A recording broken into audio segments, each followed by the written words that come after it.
In business, Ethiopia is facing an increasing inflation rate and struggling to deliver humanitarian aid to millions of its own residents caught in the drought and civil war as a consequence of the ongoing Russia-Ukraine conflict.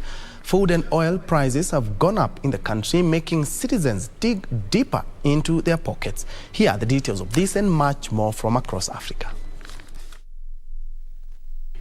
Concerns over oil price hikes and supply shortages are growing in the country as the situation in Ukraine continues to have far-reaching impacts. Ethiopia doesn't have any oil resources, so any impact on oil price will influence it. The Russia-Ukraine conflict is also creating difficulties for the country's wheat import and hampering the country's efforts to provide humanitarian aid to 15 million residents affected by drought and caught in the war in the northern Tigray region. The government is trying to come up with remedies that will curb inflation and strengthen its economy.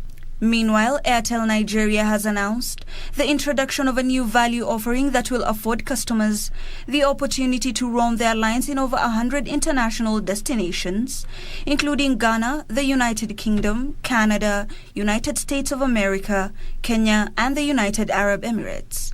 The idea behind the move is to allow its customers to roam their lines while abroad without fear of high roaming costs and enjoy calls at almost local rates in the countries they are visiting while using their Airtel lines. The idea behind the move is to allow its customers to roam their lines while abroad without fear of high roaming costs and enjoy calls at almost local rates in countries they are visiting while using their Airtel lines, thereby eliminating the need to purchase a local makeshift SIM.